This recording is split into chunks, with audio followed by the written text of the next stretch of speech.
皆さんこんにちは。さて我が家ではこのスバル BRZ 昨年3月納車されてから1年ぐらいの期間ですね、もう乗ってきているんですけれども、今回はこのスバル BRZ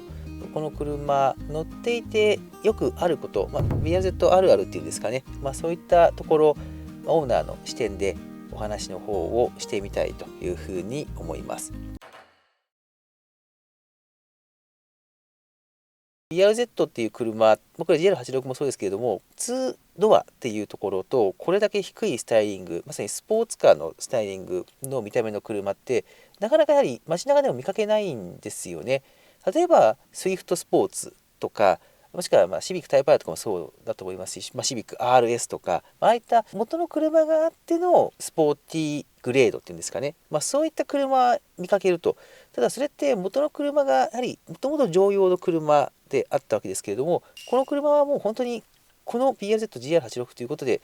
このフォルムで作られていると。でこのフォルムの車って街中走ってるのってこの車か、もしくはポルシェぐらいだと思うんですよね。あとスープラかあたりかなと、そういったところもあって本当に目を引くんですよ。ですので、この車乗っていて結構振り返ってスッと見られるっていうその経験が結構あるなっていうのがこの車です。やはり人の目を引く、特におじさま方ですね、よくこうスッとこう見られるなというふうに思うので、これやはりこの車のかっこよさであったりとか、やはりこのスポーツカーっていうところへの憧れも含めて人を引きつける、そんなに魅力がある車だなっていうのは乗っていて強く感じるところです。走っていて同じ BRZ だったり GR86 とすれ違うこともあれば、他の車例えばスープラもそうですし、アウディとかでいうとアウディ TT とかね、ああいった車ともすれ違うんですけれども、大概の場合相手のオーナーさんもこっちの車のことをじーっと見てきますし、私もその車のことをじーっと見るんですよね。つまりその車、こういったスポーティーな車かっこよくて好きだからだと思うんですけども、やっぱりそのいろんな車この対向でこう走ってくる、実際すれ違う時にもそっちの車に目がいっちゃうっていうのはよくあるんじゃないかなというふうに思います。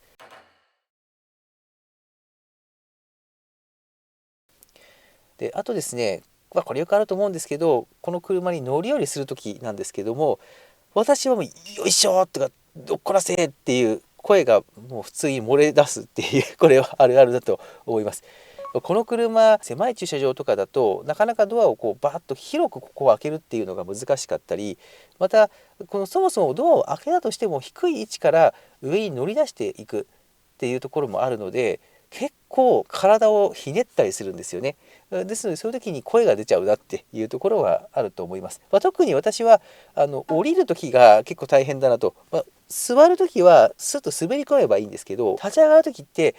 よっこらしょって体を上げなきゃいけないんですよね。この辺りの体を上げていくっていうこの作業っていうのは結構疲れるなっていうふうに思うので、この車に乗り降りするだけでも結構一仕事みたいな感触っていうのもちょっとあったりするかなというところで、これ多分ねこの車乗ってる方は皆さん同じような感覚をお持ちなのかなというふうに思います。冷暖房が結構早く効くなっていうところがあるので、乗り込んだらすぐにね、冬であれば上着を脱ぎたくなりますし、夏なら夏でちょっとカーディガンを羽織りたくなるっていうんですかね、結構すぐに涼しくなってすぐに暖かくなる、これはもう室内がそんなにこう広くないからこう冷暖房が効きやすいっていうのがあると思うんですけど、そういうところはあるかなと、その意味で、この車ってステアリングヒーターついてないんですけど、ステアリングヒーターがないっていうことのデメリットを感じたことがあんまりないんですよね。冷たくはなるんですけれども、結構室内すぐに温まるんで、そこまでね、ここのステアリングヒーターがないことをネガティブに感じることはなかったなというところも思うところであります。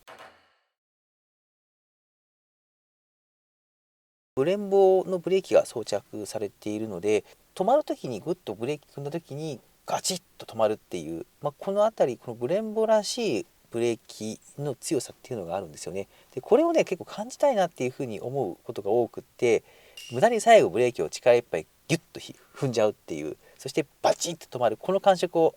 ついつい味わいたくなるっていうのは私のあるあるとしてはあります。であとこのブレーキ鳴きが結構この車するんですよね。特にその走り出してまだ車体が温まってない時とかっていうのはギギギギギとかガギギギギってこのブレーキが鳴く音がするんですけど、それすらもね心地よく聞こえてきちゃうっていうのも多分あるあるとしてあるかなと。でだから逆に鳴ってないと寂しくなっちゃうっていうんですかね。このブレーキが鳴ってないとあれなんか鳴ってないなって寂しいなって、なんか鳴っててこそのなんかブレーキっていうんですかね、それだけ強いブレーキだっていうところを感じられるので、そういうところもねその逆に音がなくなったりすると物足りなくなる。またブレーキをガチッて踏んだ時に最後にバシッて止まる、これがないと物足りなくなるっていうね、この感覚っていうのも結構あるかなというふうに思います。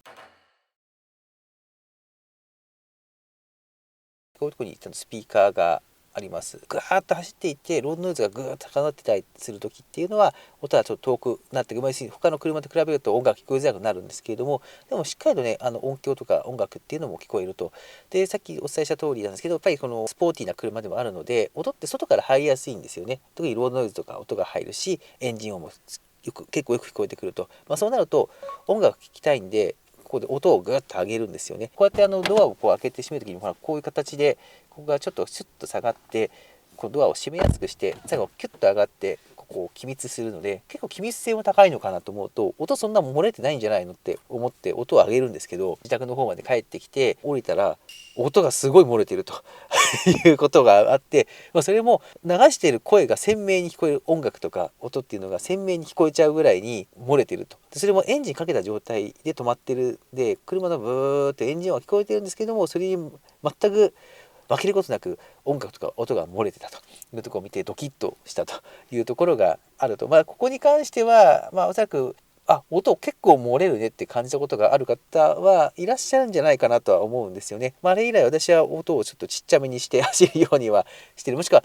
住宅地とかで止まらなきゃいけない時とか一旦停車しなきゃいけない時とかは音をちょっと小さくするっていうのを心がけるようにはしていますが、ここはねあるあるなのかなというふうに思います。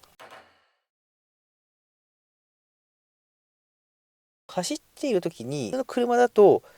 スポーツモードってほんと使わない機能だと思うんですよね。大体ノーマルで走り切っちゃうっていうことが多いと思うんですけれども、この車に関して言うと、スポーツモードについつい入れがちかなというところであります。これ特に AT だからっていうところがあると思いますが、MT の場合は、自分でギアを選択して、どんどん走らせていくことができますし、この MT で操っていくっていう中で、この加減速であったりとか、どのタイミングで、どのギアに入れて加速するかとか自分で選択して選べるんですけれども、AT の場合って、通常で走ってる時っていうのは一応パドルはあるわけですけれども、常時このマニュアルモードっていうわけではなくて、このシフトでマニュアルモードに入れると、ただその場合もノーマルな加速の味付けになってるんですね。これはスポーツモードにすると基本的にはもうこの自分のパドルとかで変速っていうのを制御できるようにもうさっとなりますし、やっぱりこの非常に強いパワーで走らせるし音っていうのも良くなるというところで、ある意味そのスポーツモードに入れると BRZ の本領を発揮するっていう、そういった形になります。ですので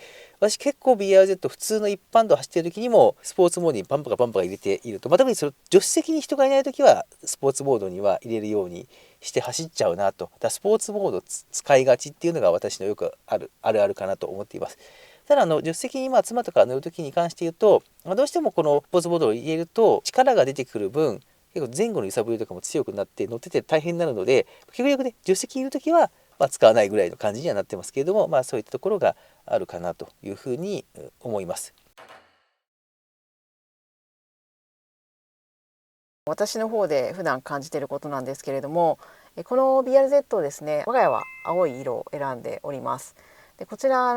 スバルさんのカラーですよね。で非常に綺麗な色で、今日みたいにやっぱり天気がいい日ですとこの青がですね太陽の光を反射してキラキラ光ってとても綺麗なんですよ。影とか光の当たり具合によって青の濃さも変わってくるので、ぐるぐるこの車の周りを歩き回っているだけでもいろんな青が見えてすごい綺麗なんですよね。でおそらくこの車って本当に街中で走って、この車が動いた状態でいろんな角度から太陽が当たりながら走ってる状態ってものすごい車は綺麗に見えてるはずなんですよ。日が当たってるときっと綺麗だろうなと思って、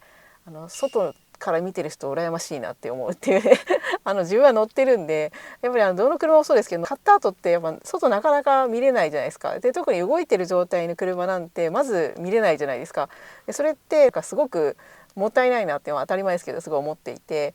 外で見てる人羨ましいなっていうね、なんかすごいその気持ちにさせられるようなものすごい綺麗な青だなというふうに思っています。BRZ も GR86 もここですね、ここの部分こうパカッと上げるとこういう形でドリンクホルダーが2つありまして、さらにここに USB とかの差し口があります。でそこで充電とかをしながら走っていくんですけれども、ここは開けとけばいいんですけど、ここってこうやって運転した時にこう肘とか当たるんですよね。ここ開けとくとここがなんか当たったりするので、ここにこういう形で充電を挿して